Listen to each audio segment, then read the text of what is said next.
One of my earliest memories is of trying to wake up one of my relatives and not being able to. And I was just a little kid, so I didn't really understand why. But as I got older, I realized we had drug addiction in my family, including later cocaine addiction.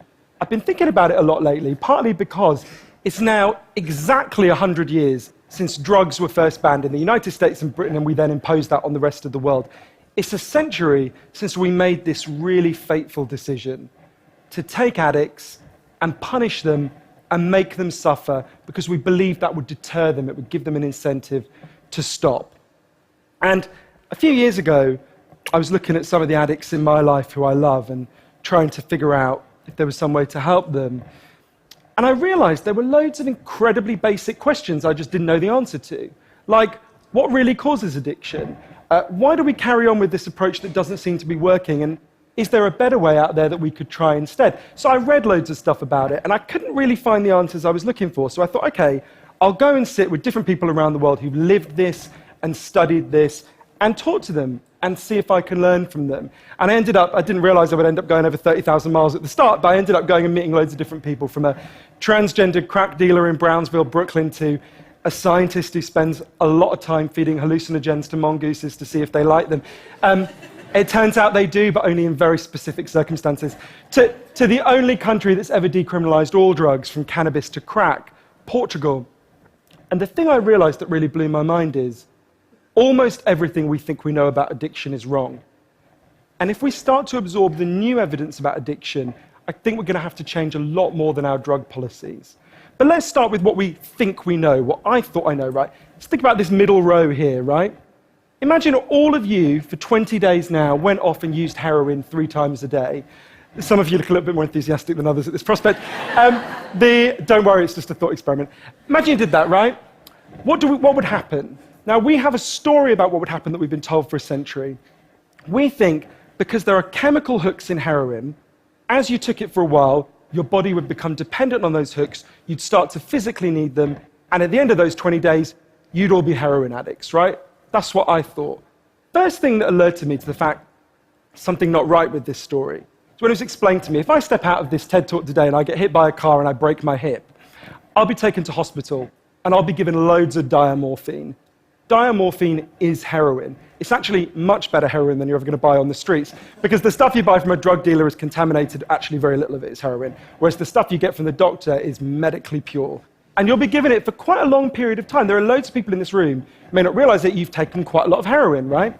And anyone watching this anywhere in the world, this is happening. And if what we believe about addiction is right, those people are exposed to all those chemical hooks. What should happen? They should become addicts. This has been studied really carefully. It doesn't happen. You will have noticed if your grandmother had a hip replacement, she didn't come out as a junkie. And when I learned this, it just seemed so weird to me, so contrary to everything I'd been told, everything I thought I knew. I just thought it couldn't be right. Until I went and met a man called Bruce Alexander, who's a professor of psychology in Vancouver, who carried out an incredible experiment that I think really helps us to understand this issue. Professor Alexander explained to me, the idea of addiction we've all got in our heads, that story, comes partly from a series of experiments that were done earlier in the 20th century. They're really simple experiments. You can do them tonight when you go home if you feel a little bit sadistic. You get a rat and you put it in a cage, and you give it 2 water bottles. One is just water, and the other is water laced with either heroin or cocaine. If you do that, the rat will almost always prefer the drugged water and almost always kill itself quite quickly. So there you go, right? That's how we think it works. In the 70s, Professor Alexander comes along and he looks at this experiment and he noticed something. He said, we're putting the rat in an empty cage. It's got nothing to do except use these drugs. Let's try something a bit different. So Professor Alexander built a cage that he called Rat Park, which is basically heaven for rats, right? They've got loads of cheese, they've got loads of colored balls, they've got loads of tunnels. Crucially, they've got loads of friends, they can have loads of sex, and they've got both the water bottles, the normal water and the drugged water. But here's the fascinating thing. In Rat Park, they don't like the drugged water. They almost never use it. None of them ever use it compulsively. None of them ever overdose. You go from almost 100% overdose when they're isolated to 0% overdose when they have happy and connected lives. Now, when he first saw this, Professor Alexander thought, maybe this is just a thing about rats. They're quite different to us, maybe not as different as we'd like, but, But fortunately, there was a human experiment into the exact same principle happening at the exact same time. It was called the Vietnam War. In Vietnam, 20% of all American troops were using loads of heroin. And if you look at the news reports from the time, they were really worried because they thought, my God, we're going to have hundreds of thousands of junkies on the streets of the United States when the war ends. It made total sense. Now, those soldiers who were using loads of heroin were followed home. The Archives of General Psychiatry did a really detailed study, and what happened to them? It turns out they didn't go to rehab. They didn't go into withdrawal. 95% of them just stopped. Now, if you believe the story about chemical hooks, that makes absolutely no sense. But Professor Alexander began to think there might be a different story about addiction. He said, what if addiction isn't about your chemical hooks? What if addiction is about your cage? What if addiction is an adaptation to your environment? Looking at this, there was another professor called Peter Cohen in the Netherlands who said, maybe we shouldn't even call it addiction. Maybe we should call it bonding. Human beings have a natural and innate need to bond. And when we're happy and healthy, we'll bond and connect with each other.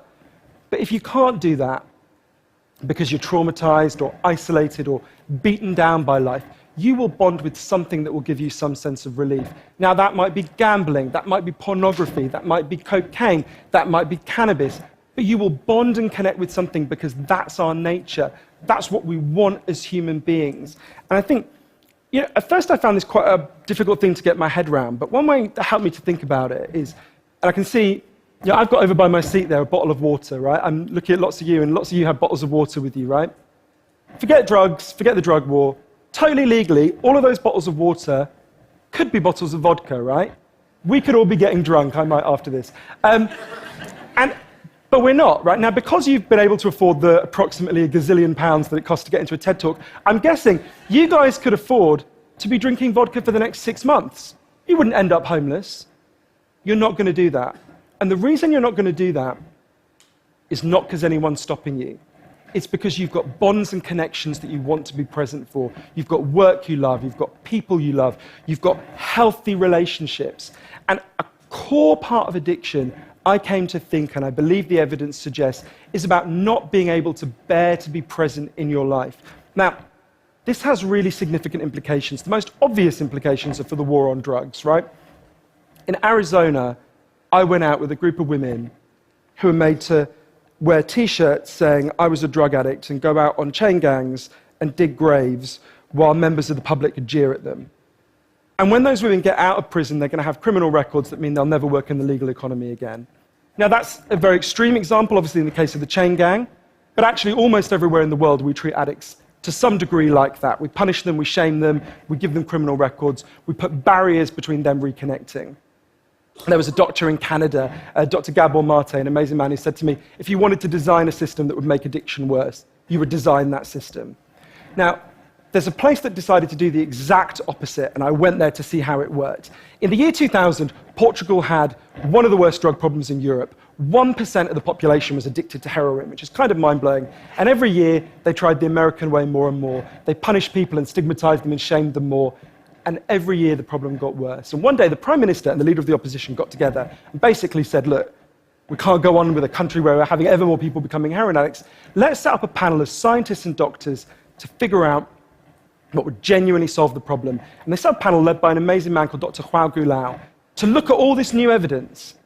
And they came back and they said, decriminalize all drugs, from cannabis to crack. But, and this is the crucial next step, take all the money we used to spend on cutting addicts off, on disconnecting them, and spend it instead on reconnecting them with the society.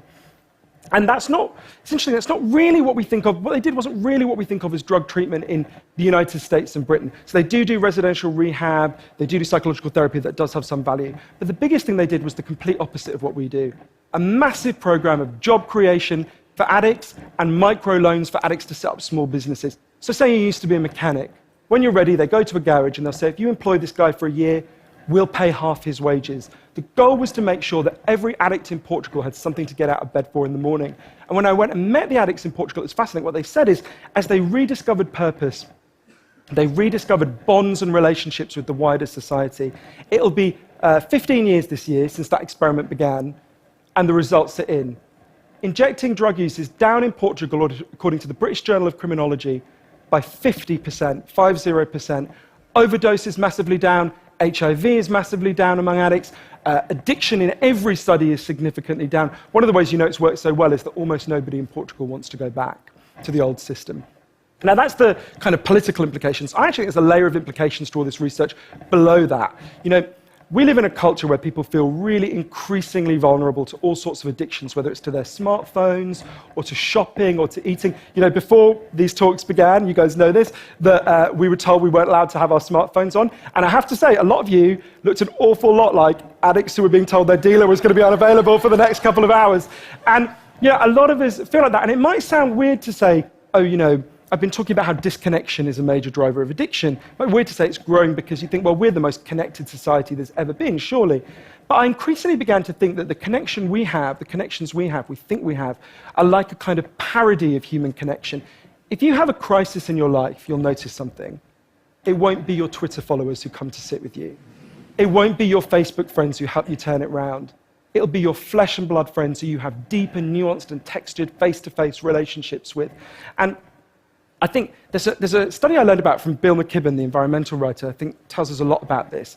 It looked at the number of close friends the average American believes they can call on in a crisis. That number has been declining steadily since the 1950s. The amount of floor space an individual has in their home has been steadily increasing.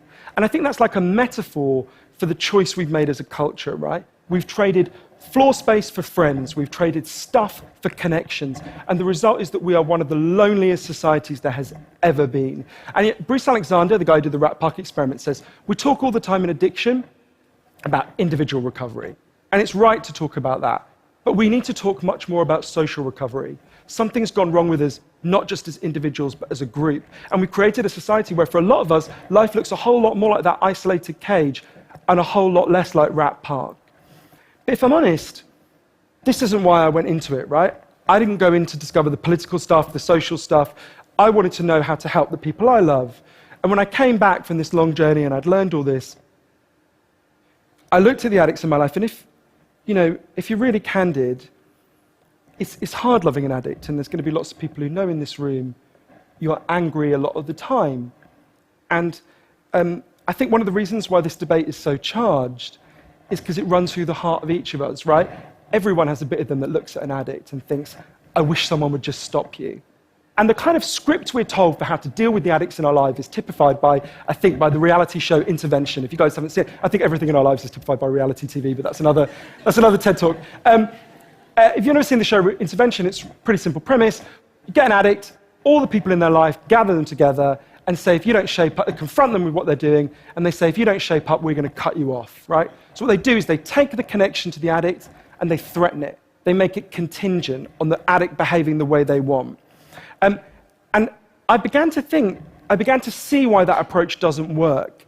And I began to think that almost that's like the importing of the logic of the drug war into our private lives. So I was thinking, well, how can I be Portuguese, right?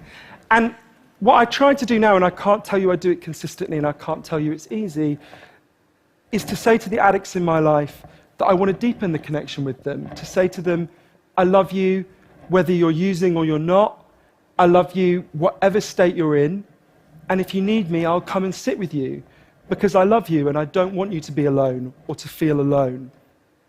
And I think the core of that message, you're not alone, we love you, has to be at every level of how we respond to addicts, socially, politically, and individually. For 100 years now, we've been singing war songs about addicts. I think all along we should have been singing love songs to them, because the opposite of addiction is not sobriety. The opposite of addiction is connection. Thank you.